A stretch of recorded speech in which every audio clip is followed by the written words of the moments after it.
Guys welcome back to the channel. ಮೊದಲನೇದಾಗಿ ನಮ್ಮ Dominic ಮಿಸ್ಟೀರಿಯೋ ಅವರ ಬಗ್ಗೆ ಮಾತಾಡೋದಾದ್ರೆ ಲಿಟ್ರಲಿ ನಿಮಗೆ ಗೊತ್ತಿರಬಹುದು, ನಿನ್ನೆ ಮಂಡೇ ನೈಟ್ ರಲ್ಲಿ ನಮ್ಮ ಡೊಮಿನಿಕ್ ಮಿಸ್ಟೀರಿಯೋ ಅವರು ತನ್ನ ಮೋಸ್ಟ್ ಲವ್ಡ್ ಇಂಟರ್ಕಾಂಟಿನೆಂಟಲ್ ಚಾಂಪಿಯನ್ಶಿಪ್ ನ ಕಳ್ಕೊತಾರೆ. ಅವರೇ ಹೇಳಿದ್ರು, ನನಗೆ ನಿಮ್ಮ ಹೆಲ್ಪ್ ಬೇಡ, ಬರೀ ನಾನು ಗೆದ್ದಾದ್ಮೇಲೆ ನೀವು ಸೆಲೆಬ್ರೇಟ್ ಮಾಡೋದಕ್ಕೆ ನನ್ನ ಬಳಿ ಇರಿ ಅಂತ. ಬಟ್ ನಮ್ಮ ಡೊಮಿನಿಕ್ ಮಿಸ್ಟೀರಿಯೋ ಅವರು ಹೆಲ್ಪ್ ನ ಕೇಳ್ತಾರೆ. ನಮ್ಮ ಜೆಡಿ ಮ್ಯಾಕ್ಡೊನಾಗ್ ಅವರು ಹೆಲ್ಪ್ ಮಾಡೋದಕ್ಕೆ ಹೋಗ್ತಾರೆ. ಬಟ್ ನಮ್ಮ ಫಿನ್ ಬ್ಯಾಲರ್ ಅವರು ಜೆಡಿ ಮ್ಯಾಕ್ಡೊನಾಗ್ ಅವ್ರನ್ನ ತಡಿತಾರೆ ಅಂತ ಹೇಳಬೇಕು. ಅಂಡ್ ಇದೆಲ್ಲದರ ನಡುವೆ ನಮ್ಮ ಡೊಮಿನಿಕ್ ಮಿಸ್ಟೀರಿಯೋ ಅವರು ತನ್ನ ಇಂಟರ್ಕಾಂಟಿನೆಂಟಲ್ ಚಾಂಪಿಯನ್ಶಿಪ್ ನ ಸೋತೋಗ್ತಾರೆ. ಅಂಡ್ ಇದಾದ್ಮೇಲೆ ಅವರ ಇನ್ಸ್ಟಾಗ್ರಾಮ್ ಪೋಸ್ಟ್ ನ ನೀವು ನೋಡ್ತಾ ಇರಬಹುದು. ಅವರು ಯಾವುದೋ ಒಂದು ಸ್ಯಾಡ್ ಸಾಂಗ್ ನ ಹಾಕಿ 2 ಫೋಟೋದಲ್ಲಿ ಅವರು ಚಾಂಪಿಯನ್ಶಿಪ್ ನ ಇಟ್ಕೊಂಡು ಪೋಸ್ಟ್ ಕೊಡ್ತಿರೋದನ್ನ ಹಾಕ್ತಾ ಇದ್ದಾರೆ. 3ನೇ ಫೋಟೋಲಿ ಲಿಟ್ರಲಿ ಬೆಡ್ ಮೇಲ್ಗಡೆ ಮಂಕೊಂಡು ಅಳ್ತಾ ಇರೋದನ್ನ ಹಾಕಿದ್ದಾರೆ ಅಂತ ಹೇಳ್ಬೇಕು. ಸಿಕ್ಕಾಪಟ್ಟೆ ಬೇಜಾರಾಗಿದೆ ನಮ್ಮ ಡೊಮಿನಿಕ್ ಮಿಸ್ಟೀರಿಯೋ ಅವರಿಗೆ. ಪಾಪ ಮಗು ಅಲ್ವಾ ಇನ್ನು ಕೂಡ. ನೋಡ್ಬೇಕು ಗಾಯ್ಸ್ ಈಗ ಈ ಒಂದು ಸ್ಟೋರಿಲಿಂದ ಡಬ್ಲ್ಯೂ ಅವರು ಯಾವ ರೀತಿ ಪ್ರೋಗ್ರೆಸ್ ಮಾಡ್ತಾರೆ ಅಂತ. ಅಂಡ್ ರಸಲ್ಮೇನಿಯಾ ಬಗ್ಗೆ ಮಾತಾಡೋದಾದ್ರೆ ಇಷ್ಟು ದಿನ ಅಪ್ಡೇಟ್ ಗಳು ಬರ್ತಾ ಇತ್ತು ನಮಗೆ ಡೊಮಿನಿಕ್ ಮಿಸ್ಟೀರಿಯೋ ಹಾಗೆ ಫಿನ್ ಬ್ಯಾಲರ್ ಅವರ ನಡುವೆ ಇಂಟರ್ಕಾಂಟಿನೆಂಟಲ್ ಚಾಂಪಿಯನ್ಶಿಪ್ ಗೆ ಒಂದು ಸಿಂಗಲ್ಸ್ ಮ್ಯಾಚ್ ನೋಡೋದಕ್ಕೆ ಸಿಗುತ್ತೆ ಅಂತ. ಅಂಡ್ ಲಿಟ್ರಲಿ ಇನ್ನು ಕೂಡ ಇದೇ ಒಂದು ಮ್ಯಾಚ್ ಪ್ಲಾನ್ ಆಗಿದೆ. ಬಟ್ ಸದ್ಯಕ್ಕೆ ಈ ಒಂದು ಮ್ಯಾಚ್ ನ ಡಬ್ಲ್ಯೂ ಅವರು ನಾನ್ ಟೈಟಲ್ ಗೆ ಪ್ಲಾನ್ ಮಾಡ್ತಾ ಇದ್ದಾರಂತೆ, grandest stage of the all ರಸಲ್ಮೇನಿಯಾದಲ್ಲಿ. ಬಟ್ ನನ್ನ ಪ್ರಕಾರ ಇಂಟರ್ಕಾಂಟಿನೆಂಟಲ್ ಚಾಂಪಿಯನ್ಶಿಪ್ ಗೆ ಆಗಿ ನಮ್ಮ ಡಿಮ್ಯಾನ್ ಫಿನ್ ಬ್ಯಾಲರ್ ಅವರು ಬಂದಿದ್ರೆ ಇನ್ನೂ ಕೂಡ ಚೆನ್ನಾಗಿರೋದು. ಗೊತ್ತಿಲ್ಲ, ನೋಡೋಣ ಮುಂದೆ ಏನಾಗುತ್ತೆ ಅಂತ. ನೆಕ್ಸ್ಟ್ ಅಪ್ಡೇಟ್ ಕಡೆ ಬರೋದಾದ್ರೆ ಇದಿರ್ತಕ್ಕಂಥದ್ದು ನಮ್ಮ ring general the career killer Gunther ಅವರ ಬಗ್ಗೆ. ನಿಮಗೆ ಗೊತ್ತಿರಬಹುದು, ಗಂತರ್ ಅವರಿಗೆ ಈಗ ಸದ್ಯಕ್ಕೆ ಡಬ್ಲ್ಯೂ ಅವರು ಯಾವುದೇ ರೀತಿಯ ರಸಲ್ಮೇನಿಯಾ ಸ್ಟೋರಿನ ತೋರಿಸ್ತಾ ಇಲ್ಲ. ಬಟ್ ಅಪ್ಡೇಟ್ ಗಳು ಬರ್ತಿರೋ ಪ್ರಕಾರ ಅದರಲ್ಲೂ ಕೂಡ ರೆಸಲ್ ವುಡ್ಸ್ ಅವರ ಪ್ರಕಾರ ಗಂತರ್ ಅವರ ರಸಲ್ಮೇನಿಯಾ ಅಪೋನೆಂಟ್ಸ್ ಈ 3 ಜನರಲ್ಲೇ ಯಾರಾದ್ರೂ ಒಬ್ರು ಆಗಿರ್ತಾರಂತೆ. ಒಬಾಫೆಮಿ, ರೇ ಮಿಸ್ಟೀರಿಯೋ ಅಥವಾ ಬ್ರಾಕ್ ಲೆಸ್ನರ್. ಈ 3 ಜನರಲ್ಲಿ ಯಾರಾದ್ರೂ ಒಬ್ರನ್ನ ಗಂತರ್ ಅವರು ರಸಲ್ಮೇನಿಯಾದಲ್ಲಿ ಫೇಸ್ ಮಾಡ್ತಾರೆ. ಗಾಯ್ಸ್ ನನ್ನ ಪ್ರಕಾರ ರೇ ಮಿಸ್ಟೀರಿಯೋ ಹಾಗೆ ಗಂತರ್ ಅವರ ಮ್ಯಾಚ್ ಆಗೋ ಚಾನ್ಸಸ್ ಈಗ ಜಾಸ್ತಿ ಕಾಣಿಸ್ತಾ ಇದೆ ಅಂತ ಅನ್ಕೋತೀನಿ. ಯಾಕಂದ್ರೆ ನಿನ್ನೆ ಮಂಡೇ ನೈಟ್ ರಲ್ಲಿ ನಮ್ಮ ಗಂತರ್ ಅವರು ಡ್ರ್ಯಾಗನ್ ಲೀ ಅವರ ಮಾಸ್ಕ್ ನ ತೆಗೆದಾಕ್ಬಿಡ್ತಾರೆ. ಸೊ ಲುಚಾರ್ಡ್ ಅವರು ನಮ್ಮ ಡ್ರ್ಯಾಗನ್ ಲೀ ಅವರು ಮಾಸ್ಕ್ ನ ತೆಗೆಯೋದು ಅಂದ್ರೆ ಎಷ್ಟು ದೊಡ್ಡ ಅವಮಾನ ಅವರಿಗೆ ನಿಮ್ಗೆ ಗೊತ್ತಿರಬಹುದು. ಸೊ ತನ್ನ ಲುಚಾ ಲೆಗಸಿನ ಕಾಪಾಡ್ಕೊಳ್ಳೋದಕ್ಕೆ ನಮ್ಮ ರೇ ಮಿಸ್ಟೀರಿಯೋ ಅವರು ಬಂದು ಗಂತರ್ ಅವ್ರನ್ನ ಚಾಲೆಂಜ್ ಮಾಡಬಹುದು. ಅಂಡ್ ಡಬ್ಲ್ಯೂ ಅವರು ಗಂತರ್ ಆಗಿ ರೇ ಮಿಸ್ಟೀರಿಯೋ ಅವರ ನಡುವೆ ರಸಲ್ಮೇನಿಯಾಗೆ ಮ್ಯಾಚ್ ನ ಪ್ಲಾನ್ ಮಾಡಬಹುದು.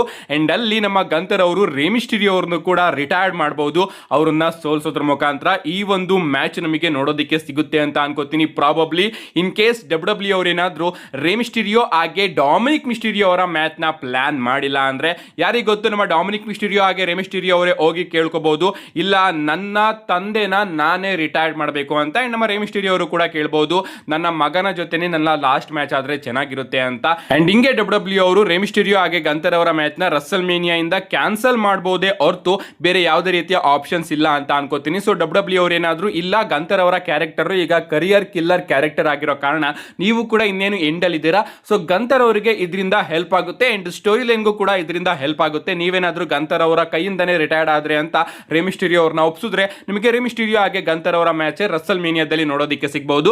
ಸದ್ಯಕ್ಕೆ ಡಬ್ಲ್ಯೂ ಅವರು ಕನ್ಸಿಡರ್ ಮಾಡಿದರಂತೆ ಒಬಾಫೆಮಿ, ರೇ ಮಿಸ್ಟೀರಿಯೋ ಹಾಗೆ ಬ್ರಾಕ್ ಲೆಸ್ನರ್ ಅವರ ನೇಮ್ಸ್ ಗಳನ್ನ ಗಂತರ್ ಅವರ ಅಪೋನೆಂಟ್ ಆಗಿ ರಸಲ್ಮೇನಿಯಾದಲ್ಲೇ. ನಮ್ಮ ನೆಕ್ಸ್ಟ್ ಅಂಡ್ ಫೈನಲ್ ಅಪ್ಡೇಟ್ ಕಡೆ ಬರೋದಾದ್ರೆ ಇದಿರ್ತಕ್ಕಂಥದ್ದು ರಸಲ್ಮೇನಿಯಾ 42 ನ ಇನ್ನೊಂದು ಮೈನ್ ಇವೆಂಟ್ ಮ್ಯಾಚ್ ಬಗ್ಗೆ. ನಾನಿಲ್ಲಿ ಡಬ್ಲ್ಯೂ ಅನ್ಡಿಸ್ಪ್ಯೂಟೆಡ್ ಚಾಂಪಿಯನ್ಶಿಪ್ ನ ಮ್ಯಾಚ್ ಬಗ್ಗೆ ಮಾತಾಡ್ತಾ ಇದ್ದೀನಿ. ನಿಮ್ಗೆ ಗೊತ್ತಿರಬಹುದು, ಈ ಒಂದು ಮ್ಯಾಚ್ ಇನ್ನು ಫಿಕ್ಸ್ ಆಗಿದ್ರು ಕೂಡ ಫಿಕ್ಸ್ ಆಗಿಲ್ಲ, ಆ ರೀತಿ ಇದೆ. ಸದ್ಯಕ್ಕೆ ಈ ಒಂದು ಮ್ಯಾಚ್ ನಮಗೆ ಡ್ರೂ ಮ್ಯಾಕೆಂಟೈರ್ ಹಾಗೆ ರ್ಯಾಂಡಿ ಆರ್ಟನ್ ಅವರ ನಡುವೆ ಕನ್ಫರ್ಮ್ ಆಗಿದೆ. ಬಟ್ ನಮ್ಮ ಡ್ರೂ ಮ್ಯಾಕೆಂಟೈರ್ ಅವರು ತನ್ನ ಅನ್ಡಿಸ್ಪ್ಯೂಟೆಡ್ ಡಬ್ಲ್ಯೂ ಚಾಂಪಿಯನ್ಶಿಪ್ ನ ಸ್ಮ್ಯಾಕ್ ಡೌನ್ ನಲ್ಲಿ ಕೋಡಿ ರೋಡ್ಸ್ ಅವರ ವಿರುದ್ಧ ಡಿಫೆಂಡ್ ಮಾಡ್ತಾ ಇರೋ ಕಾರಣ ರ್ಯಾಂಡಿ ಆರ್ಟನ್ ಅವರ ಅಪೋನೆಂಟ್ ರಸಲ್ಮೇನಿಯಾದಲ್ಲಿ ಚೇಂಜ್ ಆದ್ರೂ ಕೂಡ ಚೇಂಜ್ ಆಗಬಹುದು. ಡಬ್ಲ್ಯೂ ಅವರು ಒಂದು ಸಿಂಗಲ್ಸ್ ಮ್ಯಾಚ್ ನು ಕೂಡ ಪ್ಲಾನ್ ಮಾಡ್ತಾ ಇದ್ದಾರೆ, ಅದೇ ರೀತಿ ಒಂದು ಮಲ್ಟಿ ಪರ್ಸನ್ ಮ್ಯಾಚ್ ನು ಕೂಡ ಪ್ಲಾನ್ ಮಾಡ್ತಾ ಇದ್ದಾರೆ ಅಂತ ಅಪ್ಡೇಟ್ ಗಳು ಬರ್ತಾ ಇತ್ತು. ಬಟ್ ಈಗ PW ಇನ್ಸೈಡರ್ ಅವರ ಅಪ್ಡೇಟ್ ಪ್ರಕಾರ ಡಬ್ಲ್ಯೂ ಅವರು ರಸಲ್ಮೇನಿಯಾದಲ್ಲಿ ಕೋಡಿ ರೋಡ್ಸ್ ಹಾಗೆ ರ್ಯಾಂಡಿ ಆರ್ಟನ್ ಅವರ ನಡುವೆ ಒಂದು ಸಿಂಗಲ್ಸ್ ಮ್ಯಾಚ್ ನ ಪ್ಲಾನ್ ಮಾಡ್ತಾ ಇದ್ದಾರಂತೆ. ಅಫ್ಕೋರ್ಸ್ ಅವರು ಮಲ್ಟಿ ವೇಗೂ ಕೂಡ ಹೋಗಬಹುದು, ಬಟ್ ಸದ್ಯಕ್ಕೆ ಸಿಂಗಲ್ಸ್ ಮ್ಯಾಚ್ ನ ಡಬ್ಲ್ಯೂ ಅವರು ಪ್ಲಾನ್ ಮಾಡ್ತಾ ಇದ್ದಾರೆ. ಆ ರೀತಿ ಏನಾದ್ರು ಆದ್ರೆ ನಮ್ಮ ಡ್ರೂ ಮ್ಯಾಕೆಂಟೈರ್ ಅವರು ಜೇಕೋ ಫಾಟೋ ಅವರನ್ನ ಫೇಸ್ ಮಾಡಬಹುದು ರಸಲ್ಮೇನಿಯಾದಲ್ಲಿ ಅಂತ ಅಪ್ಡೇಟ್ ಗಳು ಬರ್ತಾ ಇದೆ. ಲಿಟ್ರಲಿ ಗಾಯ್ಸ್ ಒಂದು ಮಲ್ಟಿ ಪರ್ಸನ್ ಮ್ಯಾಚ್ ಆದ್ರೆ ಚೆನ್ನಾಗಿರುತ್ತೆ. ನಮ್ಮ ಕೋಡಿ ರೋಡ್ಸ್ ಹಾಗೆ ರ್ಯಾಂಡಿ ಆರ್ಟನ್ ಅವರ ಮ್ಯಾಚ್ ನ ನೋಡೋದಕ್ಕೆ ನಾವು ಕಾಯ್ತಾ ಇದ್ವು. ಬಟ್ ನಾವು ಅನ್ಕೊಂಡಿದ್ದಂತಹ ಜಾಗ ಹಾಗೆ ಸ್ಟೋರಿ ಇಲ್ಲಿಗೆ ಮ್ಯಾಚ್ ಆಗ್ತಾ ಇಲ್ಲ. ನಾವೇನ್ ಅನ್ಕೊಂಡಿದ್ವಿ, ನಮ್ಮ ರ್ಯಾಂಡಿ ಆರ್ಟನ್ ಅವರ ಹೀಲ್ ಟರ್ನ್ ಆಗುತ್ತೆ ಕೋಡಿ ರೋಡ್ಸ್ ಅವರ ಮೇಲೆ, ಅದಾದ್ಮೇಲೆ ರ್ಯಾಂಡಿ ಆರ್ಟನ್ ಅವರು ಕೋಡಿ ರೋಡ್ಸ್ ಅವ್ರನ್ನ ಚಿಂದಿ ಉಡಾಯಿಸಿ ಚಾಂಪಿಯನ್ಶಿಪ್ ನ ಗೆದ್ಕೋತಾರೆ ಅಂತ ಅನ್ಕೊಂಡ್ವಿ.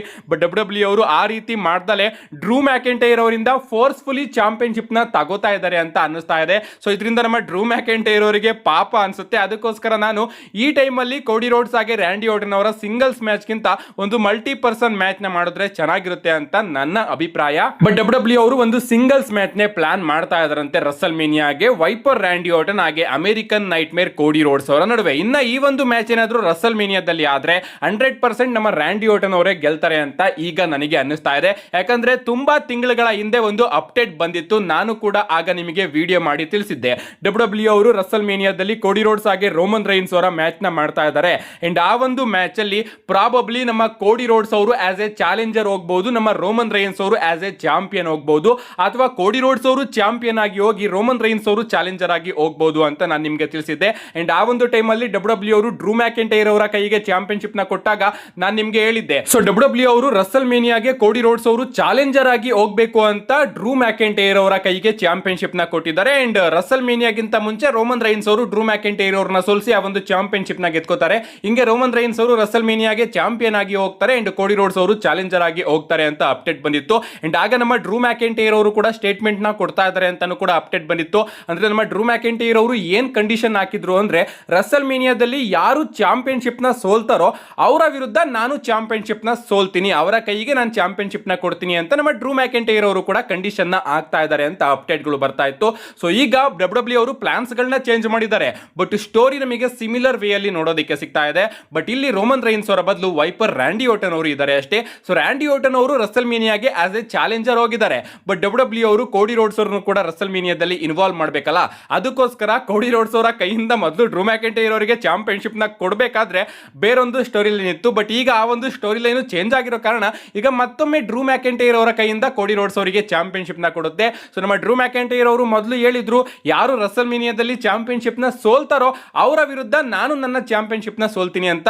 ಸೊ ಇದ್ರ ಪ್ರಕಾರ ಕೋಡಿ ರೋಡ್ಸ್ ಅವರು ರಸಲ್ ಮೇನಿಯಾದಲ್ಲಿ ತನ್ನ ಚಾಂಪಿಯನ್ಶಿಪ್ ನ ರ್ಯಾಂಡಿ ಓರ್ಟನ್ ಅವರ ವಿರುದ್ಧ ಸೋಲ್ತಾರೆ ಅಂತ ಅನ್ಕೋತೀನಿ. ಅಂಡ್ ಫೈನಲಿ ನಮ್ಮ ರ್ಯಾಂಡಿ ಓರ್ಟನ್ ಅವರು ರಸಲ್ ಮೇನಿಯಾದಲ್ಲಿ 15 ಟೈಮ್ ಚಾಂಪಿಯನ್ ಆಗ್ತಾರೆ ಅಂತ ಅನ್ಕೋತೀನಿ.